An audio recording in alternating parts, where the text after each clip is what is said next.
Avant de plonger dans cette histoire universelle sur l'espoir et la reconnexion, partagez dans les commentaires l'heure qu'il est chez vous et d'où vous nous lisez. Préparez-vous à être ému par un récit qui parle à chacun de nous.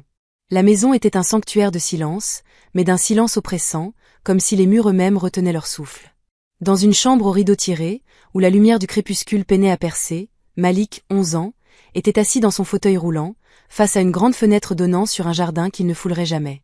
Ses mains, petites mais noueuses à force de s'agripper aux accoudoirs, semblaient chercher à retenir un monde qui lui échappait. Ses yeux noirs, hantés par une tristesse trop lourde pour son âge, fixaient les ombres mouvantes des arbres dehors. Ses lèvres pincées emprisonnaient des mots qu'il n'osait pas libérer point. « Ils courent tous », murmura-t-il, sa voix tremblante, comme un écho d'un rêve brisé. « Ils courent, ils rient, et moi, je suis cloué ici. » Sa gorge brûlait, un feu alimenté par des années de frustration. À l'école, les enfants de son âge formaient un tourbillon de vie. Leurs cris joyeux, le martèlement de leurs baskets sur le bitume, les éclats de rire qui s'envolaient comme des oiseaux libres. Malik, lui, restait dans son coin, près de la clôture rouillée de la cour, un spectateur invisible d'un monde qui ne l'incluait pas. Les autres ne l'appelaient jamais pour jouer. Il détournait les yeux, mal à l'aise, comme si son fauteuil roulant était une barrière infranchissable. Personne ne l'attendait. Personne ne l'avait jamais attendu. Il ferma les yeux, revoyant le dernier jour d'école. Un garçon avait lancé un ballon par-dessus la clôture, et tous avaient ri, courant pour le récupérer. Malik avait serré les poings, sentant la morsure familière de l'exclusion. Pourquoi pas moi? Avait-il pensé, encore et encore, jusqu'à ce que la question devienne une plaie ouverte. La porte grinça, brisant le silence. La femme de chambre, Aïcha, entra. Sa robe bleue, légèrement usée aux ourlets, et son tablier blanc impeccablement repassé contrastaient avec la fatigue dans ses yeux. Ses cheveux, tirés en un chignon sévère, laissaient échapper quelques mèches grises. Elle s'arrêta net en voyant Malik, seul dans la pénombre, son visage fermé comme une porte verrouillée. Malik, pourquoi restes-tu dans le noir? Demanda-t-elle, sa voix douce mais teintée d'une inquiétude maternelle. Tu as mangé quelque chose aujourd'hui? Il ne répondit pas. Son regard s'accrocha à la fenêtre, où les ombres des arbres dansaient comme une vie qu'il ne pourrait jamais rejoindre. Aïcha s'approcha, ses pas feutrés sur le tapis persan, usé par des années de passage. Elle s'agenouilla près de lui, posant une main légère sur le bras du fauteuil, comme pour ne pas envahir son espace. Parle-moi, Malik, murmura-t-elle. S'il te plaît. Il secoua la tête, la mâchoire crispée. Mais sous son regard patient, quelque chose en lui céda, comme une digue sous la pression d'un torrent. À quoi bon? Explosa-t-il, sa voix aiguë, brisée par la douleur. Vous ne pouvez rien faire. Personne ne peut. Regardez-moi. Il frappa ses jambes inertes, un geste rageur, futile. Elles sont mortes. Inutile. Je ne marcherai jamais. Je ne courrai jamais. Je ne suis rien. Aïcha tressaillit, mais ne recula pas. Elle saisit ses mains, ses doigts calleux enveloppant les siens avec une fermeté empreinte de tendresse. Ne dis jamais ça, Malik. Tu es tout sauf rien. C'est la vérité, cria-t-il, des larmes brûlantes jaillissant de ses yeux. À l'école, on ne me voit même pas. Pas un seul ami. Vous savez ce que ça fait d'être un fantôme? De regarder les autres vivre pendant que vous êtes coincé? Il frappa à nouveau sa cuisse, un cri de rage étouffé lui échappant. Je déteste ce fauteuil. Je me déteste. Arrête, ordonna Aïcha, sa voix plus vive qu'il ne l'avait jamais entendue, teintée d'une urgence protectrice.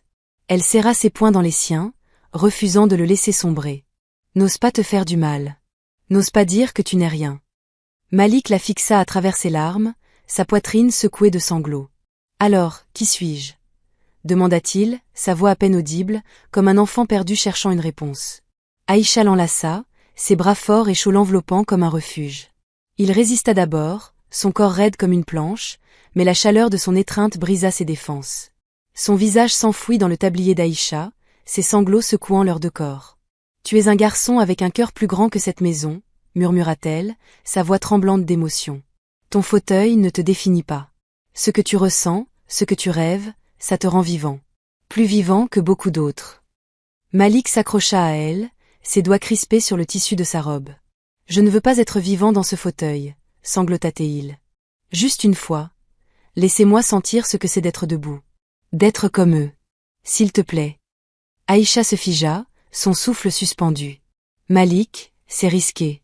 Je m'en fiche si ça fait mal, insista-t-il, relevant la tête, ses yeux gonflés brillant d'un désespoir farouche. Je m'en fiche si je tombe. Je veux juste sentir, une seconde, que je ne suis pas cassée. Elle le dévisagea, voyant la tempête dans ses yeux, un mélange de peur, de courage et d'un besoin viscéral d'être vue.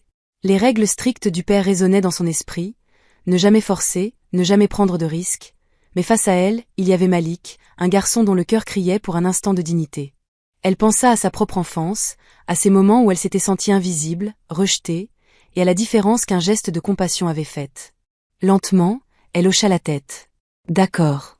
Juste un instant. Mais tiens-toi bien, compris? Malik renifla, hochant la tête avec vigueur, un éclat d'espoir traversant son regard. Aïcha se redressa, glissa ses mains sous ses bras, ses muscles se tendant sous l'effort. À 3, murmura-t-elle, sa voix ferme malgré l'émotion. 1, 2, 3. Avec un grognement d'effort, elle le souleva. Les jambes de Malik pendaient, frêles, tremblantes, comme des roseaux ployant sous le vent. Un cri de douleur lui échappa, son visage se tordant sous la tension. Mais il était debout, pour la première fois depuis l'accident qu'il avait cloué à ce fauteuil, 3 ans plus tôt. Je suis debout, chuchota Théil, la voix brisée par un mélange de triomphe et d'agonie. Des larmes fraîches roulèrent sur ses joues. Encore un peu. Aïcha haletait, son dos hurlant sous le poids, la sueur perlant sur son front. Je te tiens, Malik, murmura-t-elle, sa voix tremblante mais résolue. Je te tiens. Ça fait mal, sanglota Théil, s'accrochant à elle comme à une bouée. Mon Dieu, ça fait mal. Je sais, répondit-elle, les larmes lui montant aux yeux. Mais tu le fais. Tu es debout, Malik. Je suis normal, murmura-t-il, ce mot fragile comme une prière. Sa tête retomba contre l'épaule d'Aïcha, ses larmes trempant le tissu de sa robe. Soudain, une voix glaciale trancha l'air. Que diable faites-vous avec mon fils? Dans l'embrasure de la porte se tenait le père, Ammar, une silhouette imposante en costume crème, le visage figé par le choc.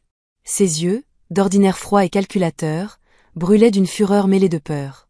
Ses poings serrés trahissaient des années d'angoisse refoulées, depuis le jour où un accident de voiture lui avait ravi la santé de son fils unique. Aïcha se figea, mais garda Malik dans ses bras, ses muscles tremblant sous l'effort. « Monsieur » commença-t-elle, la gorge nouée par la panique.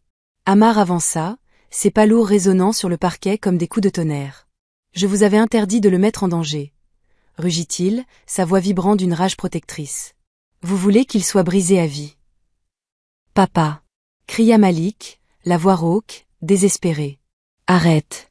C'est moi qui lui ai demandé. » Le regard d'Ammar vacilla, passant de son fils à Aïcha.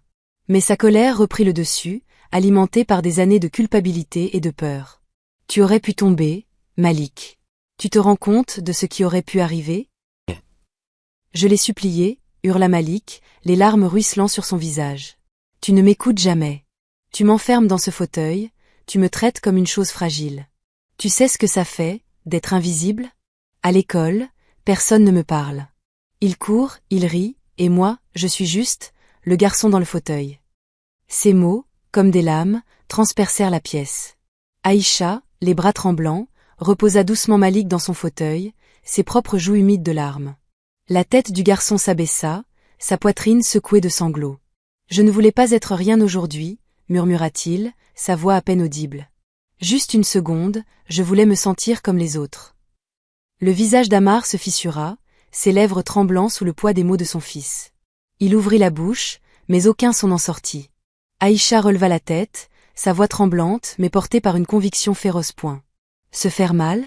Lança-t-elle, défiant l'homme qui l'employait. Il souffre tous les jours, monsieur. Assis près de cette fenêtre, à regarder un monde qu'il ignore. À l'école, où les autres enfants l'évitent comme une ombre. Dans cette maison, où même vous le regardez comme une responsabilité, pas comme un fils. Ammar la foudroya du regard, ses yeux brillants de rage. Attention à ce que vous dites, Aïcha. Non, rétorqua-t-elle, sa voix tremblante mais inébranlable. Vous pouvez acheter des empires, mais vous ne lui donnez pas ce dont il a besoin, de l'espoir. Il m'a supplié de l'aider à se lever, et vous savez ce que j'ai vu? Pas un garçon faible, mais un enfant courageux, qui veut vivre, qui veut être vu. Et vous appelez ça dangereux? Un silence lourd s'abattit sur la pièce, seulement brisé par les sanglots étouffés de Malik. Puis, Sa petite voix s'éleva, fragile mais claire. Papa, je ne veux plus être ton fils brisé. Je veux que tu me voies. Moi, pas le fauteuil. Ammar vacilla, sa poitrine se soulevant comme s'il luttait pour respirer. Ses yeux, brillants de larmes qu'il avait toujours refusées, passèrent de son fils à Aïcha. Il revit, en un éclair, les années écoulées, les nuits blanches à l'hôpital, la peur paralysante de perdre Malik, les murs qu'il avait érigés autour de son fils pour le protéger, mais qu'il avait aussi emprisonné. Lentement, il s'agenouilla devant le fauteuil roulant, sa main tremblante cherchant celle de Malik. « Je te vois, » murmura-t-il, la voix brisée par l'émotion. « Je te vois, mon fils. J'avais si peur de te perdre que j'ai oublié de te laisser vivre. Pardonne-moi. » Malik, les lèvres tremblantes, se jeta dans les bras de son père, ses sanglots résonnant contre la poitrine d'Ammar. « Je voulais juste que tu sois fier de moi, » chuchota-t-il. « Je l'ai toujours été, » répondit Ammar, ses propres larmes coulant enfin, chaudes et libératrices. « Toujours. Je ne savais pas comment te le dire. » Aïcha recula, essuyant ses joues humides, le souffle court. Elle n'avait jamais voulu défier son employeur, mais à cet instant, elle ne regrettait rien. Elle pensa à sa propre famille, à sa sœur restée au village, à leur rêve d'une vie meilleure, et à la force qu'un simple geste d'humanité pouvait insuffler. Ammar leva les yeux vers elle, tenant toujours Malik contre lui. « Merci, Aïcha, » dit-il, la voix rauque, empreinte de gratitude et de remords. « Merci de lui avoir donné ce que je n'ai pas su lui offrir. » Elle baissa les yeux, émue, sa voix douce mais ferme. Il voulait juste un moment pour se sentir vivant. Ammar hocha la tête, serrant son fils plus fort. Désormais, il aura plus que des moments. Il aura des chances, des rêves, une vie. Je te le promets, Malik. Malik, blotti contre son père, renifla doucement, un sourire timide éclairant son visage. Pour la première fois depuis l'accident, il sentit une lueur d'espoir, comme un rayon de soleil perçant les nuages. Il y croyait. Et vous, qu'auriez-vous fait à la place d'Ammar ou d'Aïcha? Comment auriez-vous donné de l'espoir à Malik? Partagez vos pensées dans les commentaires. Si cette histoire vous a touché, laissez un like et abonnez-vous pour d'autres récits qui célèbrent le courage et l'humanité. Partagez-la pour rappeler à quelqu'un que chaque enfant mérite d'être vu, aimé et entendu.